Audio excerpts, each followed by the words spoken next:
bonjour à tous les amateurs de Boops et même aux autres. Cette petite vidéo pour vous présenter la composition que j'ai faite sur le Brutal, donc l'hydre Brutal.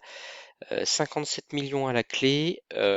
Mon Oboro elle est morte au bout de 30 millions, donc ça aurait pu monter beaucoup plus haut. Je vais vous expliquer les clés du succès. Alors au niveau des presets. Au niveau des presets, la Merci Belle elle fait que son A1. On gérera manuellement l'A2 et l'A3. Shamael va toujours essayer de faire son A3. Oboro, on va tout le temps faire la 1. Machald, on lui force à lui mettre son A2 en priorité parce que des fois il le fait pas alors qu'il pourrait.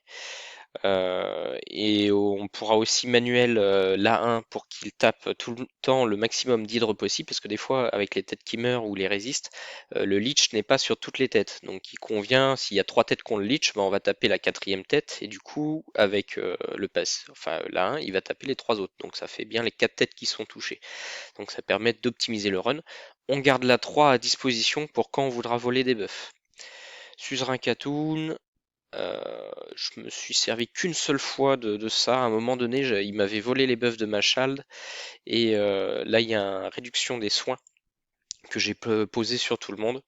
Ça peut éviter que ça arrive. Donc on essaye de mettre des break def weekend quand on peut. En réalité, il joue très peu de tours, donc il aura très peu d'occasion de jouer ce sort-là. Sage de guerre, on va surtout jouer son A1, et je dirais même que j'ai manuel pour éviter qu'il fasse trop souvent son A2, parce que je trouvais que son A2, la partie retirer tous les debuffs était très importante quand on avait la tête poison qui nous aspergeait de poison. Et donc pouvoir enlever tous les poisons ou le weaken qui était posé sur toute mon équipe, je pense que ça a pu me sauver. Alors, les compositions que je recommande. Ça se synthétise dans ce tableau. Je pense, mais c'est pas obligatoire, qu'il faut avoir un buff attaque dans la team et qui doit jouer en premier. Donc, il y a au moins ces 3 premiers personnages, même les 4 premiers, qui doivent jouer à speed 200 pour moi. Plus de 200. Les 5 et 6, c'est pas grave, ils peuvent être avec des bots attaque pour 100. Mais plus on joue vite, plus on va pouvoir déclencher la tête bleue et plus on aura des ripostes, etc. Donc il faut quand même jouer vite. C'est surtout les procs de War Master qui font des dégâts, donc pas forcément besoin d'avoir des bots attaque pour 100. Donc le buff attaque, on le joue pas spécialement pour le buff attaque. J'ai pas noté une grosse différence à avoir un buff attaque que de pas de l'avoir. Seulement on a des personnages, donc Battle Sage qui fait un clean aussi, et Skartorzis, donc qui est aussi capable d'enlever les debuffs, et ils ont des A1 en AOE. Et en fait, on a de la place dans cette compo. Il y a des slots qui sont obligatoires, et celui-là n'est pas obligatoire, mais il est tellement recommandé, il est accessible avec des personnages tellement faciles, donc Battle Sage, Arbitre, voire Sachi, que pour moi il devient obligatoire, ne serait-ce que parce que on a la place. Donc je recommande en top priorité Battle Sage de Skartorzis. Donc Battle Sage fait un bon lead accessoirement, mais c'est pas le lead que je vais recommander. Disons que ça va être le 3e choix. Arbitre, il permet de ramener à la vie quelqu'un qui serait mort, et c'est pour ça que je le mets quand même. Pour moi, ça serait un choix numéro 2, enfin donc ces deux-là en priorité. Donc en vert foncé quand c'est vraiment très recommandé, et en vert clair quand c'est recommandé. Il faut ce heal tout au long du run. Donc Machald c'est le meilleur parce qu'il va mettre le leech, mais il va également mettre un buff speed, et il peut retirer les debuffs à un moment donné. Donc il est dans cette catégorie heal, mais il faut bien se rendre compte que dans tous ces personnages, souvent ils ont plusieurs utilités. Et donc c'est ce colavérage qui fait qu'il est le meilleur. Je pense que Yannicka est un très bon substitut parce qu'elle fait un double hit et donc double proc sur la tête bleue. Ensuite, ce sont les champions Spirit. Les champions Spirit font moins de dégâts à la tête bleue, et donc du coup, dans le concept du Tormael, ça va aller plus loin. Donc le concept du Tormael, je ne l'ai pas dit parce que ça me semblait évident maintenant, mais c'est en gros de faire le Storm, le déluge de riposte sur les Fear euh, avec Shamael. Il faut jouer un debuff de speed. Alors celui-là pour moi c'est vraiment très très très très important. Sibel elle était très loin la meilleure, ça fait le meilleur lead possible. Mais finalement si elle était book, la mienne n'est pas book, je me dis elle est pas forcément en lead.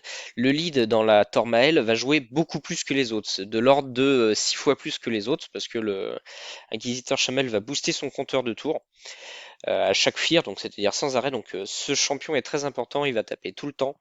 Et malgré tout, on voit qu'il n'y a que 9 millions, donc finalement, elle fait pas beaucoup de dégâts. Et c'est pour ça que je vous recommanderais peut-être un Fat. Farakin le Fat en lead à essayer. Je l'ai pas fait moi-même encore. Puis je peux plus parce que j'ai plus de chamel. Mais je pense que le Farakin le Fat serait le meilleur lead possible. Donc à essayer. Si on n'a pas Sibel, parce que Sibel en fait apporte de la résistance à la team, donc on va mettre le revive quand il y aura besoin, et du coup on s'arrête pas autour d'eux dès qu'il y a une couille qui se présente, donc ça permet de gérer les imprévus et donc d'aller beaucoup plus loin dans le run. Chris qui est très intéressant également, Chris que je l'ai mis en rouge, parce que Chris il met beaucoup de buffs, donc des soins, etc. Et je pense que on peut se faire voler les buffs de soins. Et donc si on joue Chris, qu'il faut obligatoirement jouer un Scatorsis ou une Rae pour être capable d'enlever les alliés protection, les soins qu'on va se faire voler à un moment donné.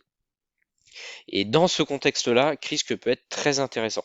Mais un Krisk tout seul avec rien pour gérer les buffs en face, donc on a du choix. On a Scatorsis, on a Rae, on a Machal qui le fait un petit peu, et on a Abyssal qui peuvent permettre de contrer le fait que Krisk a un désavantage. Mais Krisk apporte beaucoup de choses, c'est un couteau suisse.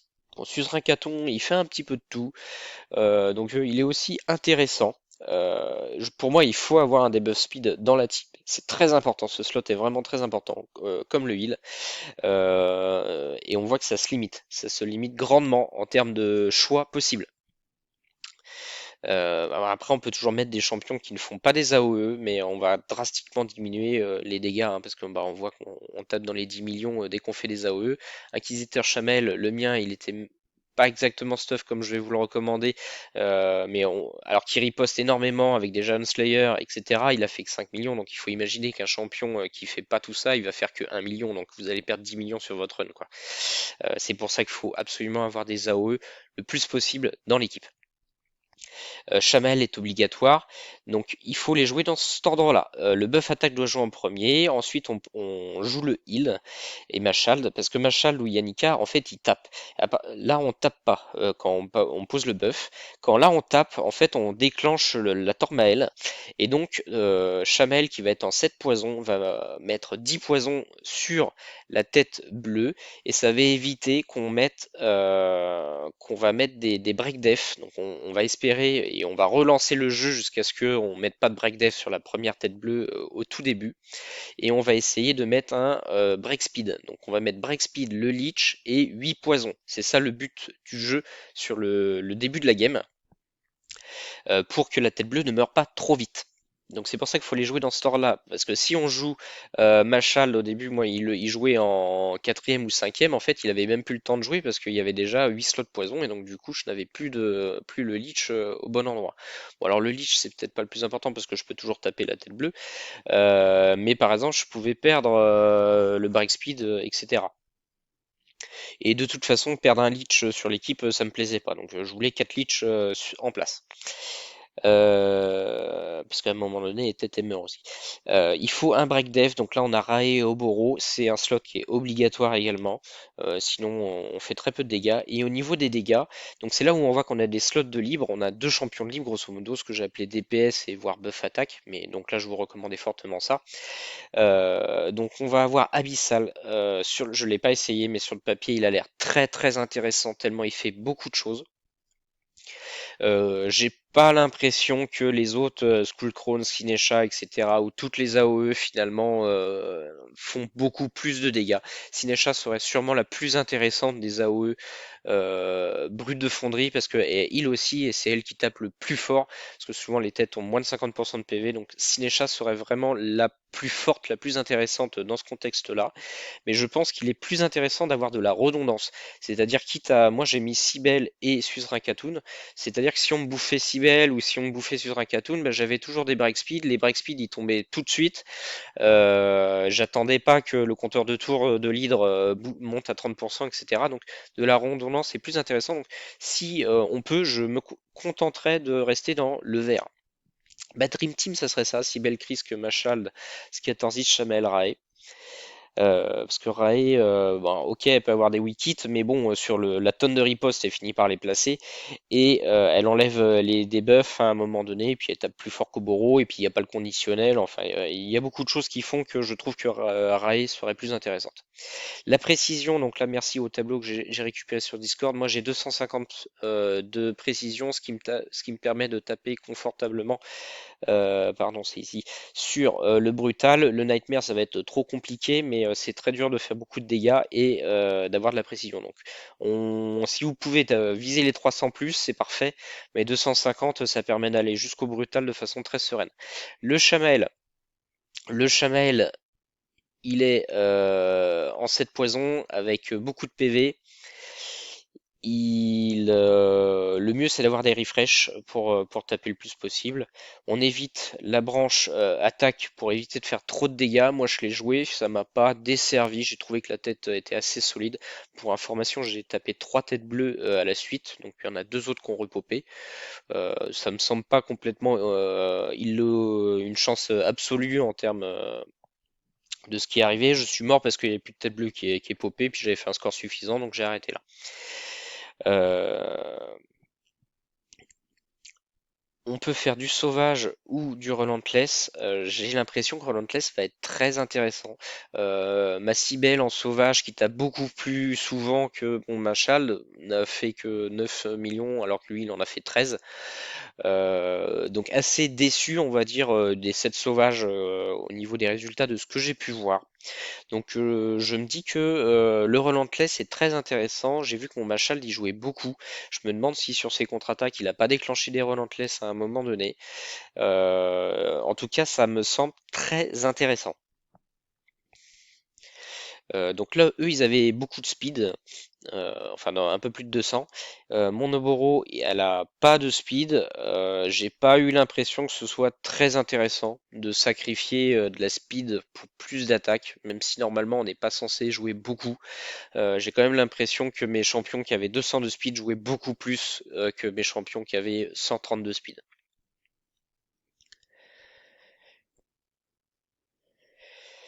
On a un petit aparté sur Machald. Donc Machald, déjà il met des leeches, des fois il met pas des leeches partout. Donc par exemple là on voit qu'il a pas mis de leech sur lui, donc il convient d'utiliser son A1 sur lui pour qu'il puisse faire une AOE sur tout le monde. Donc sur les hydres c'est le même principe, on va taper la tête qui a pas de leech pour pouvoir taper sur toutes les autres têtes. On voit que les proc War Master proc bien en AOE, parce qu'il y a tout un délire sur il faut mettre Giant Slayer, mais c'est n'importe quoi de ce que j'ai pu tester. Donc on est bien sur du Warmaster tout le temps. Je remercie bah, toute la communauté et surtout Agard qui a lancé le concept à ma connaissance. Donc une chaîne très intéressante sur YouTube. Merci à lui pour le concept et puis à tout le monde. Bonne journée.